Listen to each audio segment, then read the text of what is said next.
तक गवर्नेंस का सवाल है उसमें तो कोई दो राय नहीं है कि जो डेवलपमेंट है वो सबको समान रूप से पहुंच रहा है। लेकिन उसके साथ-साथ कुछ नेता जैसे अब मेरठ में जो हुआ, उन्होंने किसी ने कह दिया कि सड़क पे नमाज़ हाँ, जो तो ठीक पढ़ेगा ठीक तो उसको। बोला है, ठीक बोला है। सड़क चलने के लिए होती है।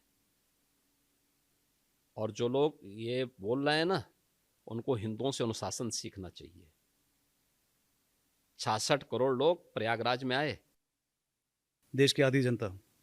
और 66 करोड़ लोग, कहीं कोई लूटपाट नहीं, कहीं कोई आगजनी नहीं, कहीं कोई छेड़खानी नहीं, कहीं कोई तोड़फोड़ नहीं, कहीं पे कोई अपहरण नहीं।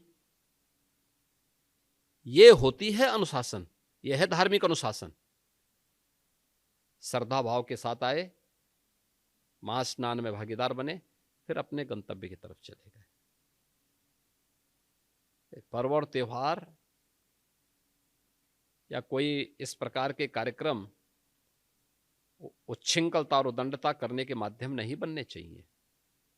अगर आपको सुविधा चाहिए तो उस अनुशासन को भी मानना सीखिए। आप मुझे बताइए, आप तुलना कर रहे हैं कांवड़ यात्रा की। कांवड़ यात्रा हरिद्वार से लेकर के और गाजियाबाद तक या उन क्षेत्रों में जाती है तो सड़क पे ही चलेगी।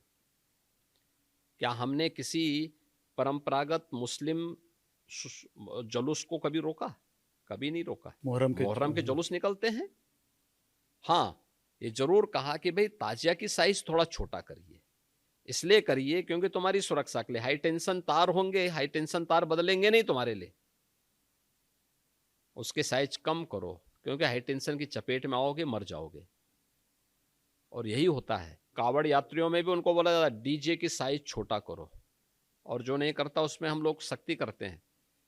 कानून तो सबके लिए बराबर लागू किया जा रहा है, तो आप कैसे तुलना कर दे रहे हैं फिर उसको?